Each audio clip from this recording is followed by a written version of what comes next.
Hello my YouTube family. आज मैं आप लोगों के लिए एक न्यू चाइनीज ड्रामा लेकर आई हूँ जिसका नाम है the little wife of the journal. इस ड्रामे की स्टोरी मुझे इंटरेस्टिंग लगी तो मैंने सोचा आप लोगों के साथ इसको एक्सप्लेन किया जाए। और अगर आप लोगों ने मेरे चैनल को सब्सक्राइब नहीं किया है तो प्लीज सब्सक्राइब कर दें। तो चलें फर्स्ट पार्ट की तरफ बढ़ते हैं। एपिसोड का स्टार्ट इस सीन से होता है कि हमारी मेन लीड हीरोइन जिसका नाम है सुशियान, वो दुल्हन बनकर बैठी होती है और वहीं वो अपने गॉड से शिकवे कर रही होती है कि आज मेरी शादी का दिन है और मैंने अपने दूल्हे को अभी तक देखा भी नहीं है। पता नहीं वो दिखता कैसा होगा और अगर वो मुझे ना पसंद आए तो मैं क्या करूंगी। और वहीं दिखाते हैं कि हमारी मेन लीड हीरो एंटर करते हैं जिसका नाम है जुनयाओ। वो जैसे ही आता है तो ये कहने लग जाती है कि ओह ये तो यहाँ ही आ रहा है, गोरिल्ला मेरी तरफ आ रहा है। तो जैसे वो इसके करीब आता है तो इसका घूंघट रसाने लगता है तो ये कहती है रुको, और वहाँ ये कहती है मैं आप सबको कुछ बताना चाहती हूँ। अब दिखाया जाता है दूसरी तरफ कि ये एक होटल में बैठी होती है। वहाँ ये अपना इंट्रोडक्शन बताती है कि मेरा नाम है सुशियान, मैं एक शेफ हूँ। मेरी मॉम ने 99 बार मेरी डेट फिक्स कराने की कोशिश की है। वहीं दिखाते इसकी मॉम पीछे बैठी होती है और वो इसको कॉल करती हैं और वहाँ पर ही वो इसको कहती हैं कि तुमने फूल अपने हाथ में क्यों नहीं लिया, जो तुमसे मिलने के लिए आ रहा है उसके हाथ में फूल होगा और ये तुम्हारी ब्लाइंड डेट है, तुम्हें फिर कैसे पता चलेगा। तो और वो इसे ये भी कहती है कि अगर वो दिखने में बदसूरत भी हो तो तुम इसके बारे में मुझसे डिस्कस कर लेना। तो वो कहती है ठीक है मॉम, मुझे सब पता है। और इसकी मॉम इसे गुड लक विश करती है। तभी दिखाते हैं कि वो देखती है कि फूल पकड़ के कोई बुढ़ा आ रहा होता है उसकी तरफ। जैसे ही वो आता है तो ये देखकर हैरान हो जाती है कि ओह ये तो वाहियात सा अंकल है। अब वो उसको देखकर वहां से ही भागने लगती है और वहां पर ही दिखाते इसकी मॉम भी इसके पीछे भाग जाती है। अब जिस तरह से ये भाग रही होती है इसकी मॉम इसे रोकती है और इसे कहती है प्लीज रुक जाओ, मेरे पास बहुत कम टाइम बचा है। तभी वो मुड़कर अपनी मॉम को देखती है और इसे कहती है ये आप क्या कह रही हैं, आप मुझे डरा रही हैं, आप किस तरह की बातें कर रही हैं। तभी वो उसे बताने लग जाती है मेरे पास बहुत कम टाइम बच गया है, मैं ज्यादा टाइम तक तुम्हारे साथ नहीं जी पाऊंगी, इसीलिए मैं तुम्हारी इस तरह से डेट फिक्स करती रहती हूँ ताकि तुम अपना घर बसा लो। अब वो उसको देखती है और वहां पर ही वो बहुत ज्यादा सैड हो जाती है और भागकर अपनी मॉम के पास आने लग रही होती है तो दिखाती एक कार आती है और वहां पर ही वो इसको हिट कर जाती है और इसका एक्सीडेंट हो जाता है।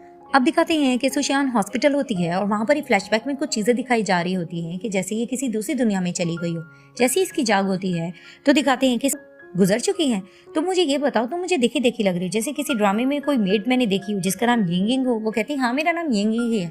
तभी वो इसे कहती है यिंग मुझे ये बताओ मैं दोबारा से कैसे मर सकती हूँ, मुझे वापस जाना है। अब वो मरने की कोशिश कर रही होती है दीवार पर सर मारने के लिए, लेकिन उससे नहीं हो पाता। तभी फिर वो कहती है पता नहीं लोग किस तरह से खुदकशी कर लेते हैं। वहां पर ही इसको इसकी मॉम की आवाज आती है। वो इसे कहने लग जाती है कि सुशियान मैं तुम्हें ये बताना चाहती हूँ कि तुम किसी दूसरी दुनिया में चली गई हो, अगर तुम वापस आना चाहती हो तुम्हें एक टास्क करना होगा। तभी वो कहती है मॉम आप कहाँ हैं, ये आप क्या कह रही हैं। तो उसे बताने लग जाती हैं कि तुम्हें एक लड़का ढूंढना होगा जिसे तुम पसंद करती हो और उसके बाद तुम उससे शादी करोगी और उससे प्यार बढ़ाओगी, उसके बाद ही तुम इस दुनिया में वापस आ पाओगी। और यह कहकर वो फिर से चुप हो जाती हैं। अब वो अपनी मॉम को पुकार रही होती कि आप क्या कह रही हैं, क्या वाकई मेरी मॉम है भी कि नहीं, ये कैसे पॉसिबल हो पाएगा। वहीं मेड डरने लग जाती कि आप किससे बात कर रही हो। तभी वो मेड से कहती है तुम्हारा कोई बॉयफ्रेंड है या कोई लवर। तो वो कहती है क्या मतलब, आप किसी लड़के से नहीं मिली कभी। तभी वो कहती है खैर कल हम किसी लड़के को ढूंढने जाएंगे। तभी वो कहती है लेकिन कल तो आपकी शादी है। और वहां पर सुशियान हैरान होकर कहती क्या कल मेरी शादी है। तो उसे कहती हाँ। तभी फिर वो कहती है कि ठीक है फिर तो ये टास्क मेरे लिए आसान हो गया है। अब वो यही प्लानिंग कर रही होती है तो वहां पर एक लेडी आकर खड़ी होती है जिसे देखकर यिंग छुप जाती है और वहां पर ही फिर सुशियान उसको बातें सुनाने लग जाती है कि ओह तुम कैसी नजर आ रही हो, कुछ एवल सी लगती हो। अब वो उसको जिस तरह से बातें सुना रही होती है तो उस लेडी को गुस्सा आता है और वो उसे कहने लग जाती है कि तुम्हारी ये जरूरत तुम मुझे इस तरह से कहोगी। वहीं वो अपने गार्ड्स को कहती है इस पे हमला करो। अब वो इस पे हमला करने लग रहे होते लेकिन ये अपनी चाइनीज कराटे मूव दिखाते वो रुक जाते हैं। तभी फिर वो कहती है कि अच्छा तो तुम अब ऐसा करोगी। तभी वो अपने गार्ड्स को कहती है इस पे हमला करो, कल इसकी शादी का दिन है, बस इसका फेस मत बिगाड़ना चाहती हूँ। वहां पर ही वो अपने गार्ड्स को इशारा करती है और वो लोग इसके ऊपर पानी गिराते हैं। अब जिस तरह से इस पे पानी गिरता है तो ये चिल्लाने लग जाती है कि ये क्या बचकानापन है। दूसरी तरफ दिखाते हैं हमारे मेन लीड हीरो को तैयार किया जा रहा होता है। वहां पर ही उनका मेन सर्वेंट उन्हें यही कह रहा होता है कि आज आपकी उससे शादी होने जा रही है जिसे आप बिल्कुल पसंद नहीं करते हैं और आपके बाल भी बढ़ रहे हैं और आज आपकी शादी का दिन है, क्यों ना इसको शेव किया जाए। तभी फिर उसको जुनयाओ कहते हैं कि जरूरी है जो लोग हमेशा से करते आ रहे हैं हम भी वही चीज सेम करें।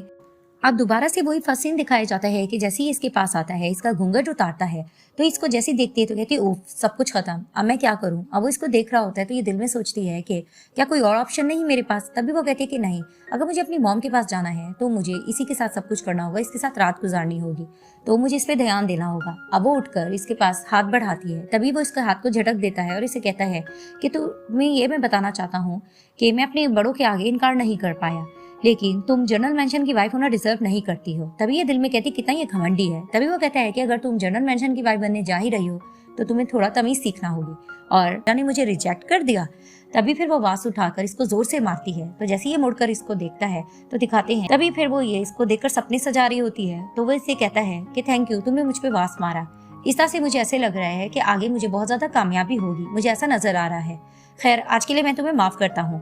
तभी फिर वो अपनी मॉम की बात सोचने लग जाती है कि इसकी मॉम ने कहा था कि जो तुम्हें पसंद आने लगे उसे तुम शादी कर लेना और अपना प्यार बढ़ाना। तभी फिर वो कहती है अच्छा तो तुम ही हो वो ये। तभी फिर ये भाग के इसके करीब आने लगती है। तो जितना करीब आती है तो ये इसके फेस पे हाथ रखकर इसको पीछे धक्का देता है। तभी वो इसे कहती है ये क्या।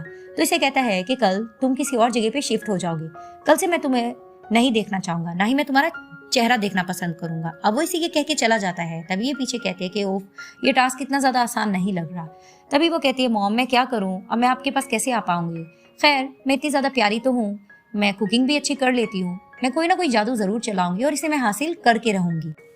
अब सुशियान को मेड्स यार्ड की तरफ लेके जाती हैं और एक मेड कहती है कि मैडम जर्नल ने कहा है कि यार्ड से बाहर मत निकलना। तो वो खामोश हो जाती है। इधर से जुनियाओ बैठकर लंच कर रहा होता है।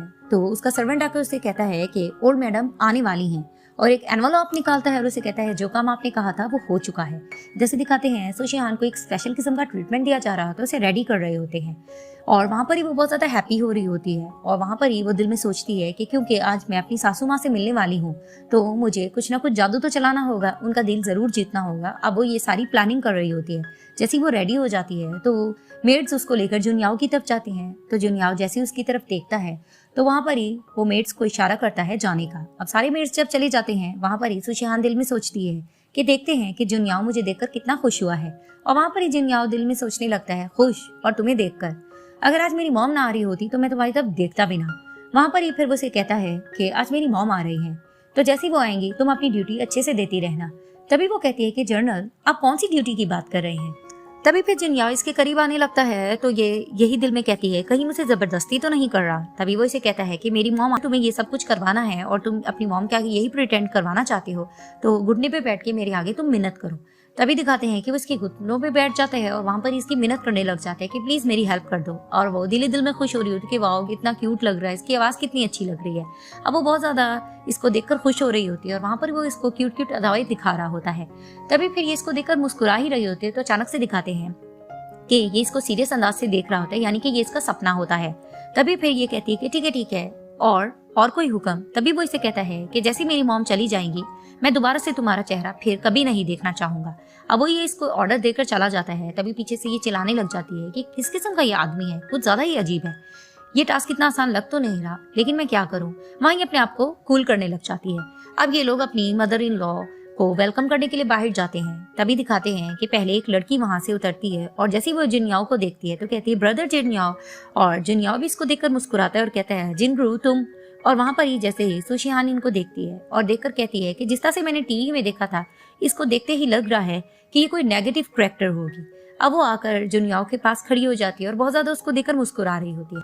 अब सुशियान जैसे अपनी मदर इन लॉ को देखती है तो वहां पर ही सब इनका वेलकम करते हैं और वहां पर ही वो अपनी मदर इन लॉ को देखकर मीठी मीठी बातें करती है, उनको हेल्थ की विशेष देती है और कहती है मैं आपको मदर इन लॉ नहीं कहूंगी, आपको मदर कहूंगी। तभी वो हैप्पी होती है इसकी बातों से और उसे कहती है कि वाकई तुम ड्यूक मेंशन की बेटी हो, तुम बहुत सुलझी हुई हो। और वहां पर ही वो कहती है नहीं इतनी तारीफ मत करिए, ये मेरे लिए कुछ ज्यादा है। वहां पर ही जिंगराओ कहने लग जाती है कि हाँ वैसे भी तुम ड्यूक मेंशन की बहू बन गई हो, ये तो बाकी तुम्हारे कुछ ज्यादा ही है। तभी फिर वो खामोश हो जाती है। अब वहां पर ही वो कहने लग जाती है तुम इतनी ज्यादा बातों नहीं हो, आखिर तुम हो कौन, तुम्हें मैं किस नाम से पुकारूं। तभी वो कहती है मैं जिंगराओ हूँ, मैं और जुनियाओ बचपन के दोस्त हैं, हम इकट्ठे खेलते आए हैं। तभी फिर सुशियान उसे कहती है इसका मतलब तुम दोनों बहन भाई हुए। तो वो कहती है कि अच्छा सिस्टर इन लॉ, मैं तुम्हारा गिफ्ट लाना भूल गई थी। तभी फिर वो अपनी मदर इन लॉ को कहती है कि आप बहुत ज्यादा थक गई होंगी, चलिए हम अंदर चलते हैं। अब जैसे ही वो अंदर जाने लगती है तो जिंगराओ और जुनियाओ बातें करने लगते हैं। तो इनकी मॉम कहती है जुनियाओ अंदर आओ। तभी वो अपनी बहू से कहती है कि जैसे मैं यहाँ पर आई मैं सबसे पहले तुम दोनों से मिलना चाहती थी, और दूसरी बात ये। तभी फिर वो पीछे से अपने बेटे को दोबारा पुकारती है और वहां पर ही जैसे वो आते हैं तो उसका हाथ अपनी बहू के हाथ में थमाकर कहती हैं कि और दूसरी बात ये कि मुझे जल्दी से दादी बना दो। तभी उनका बेटा कहने लग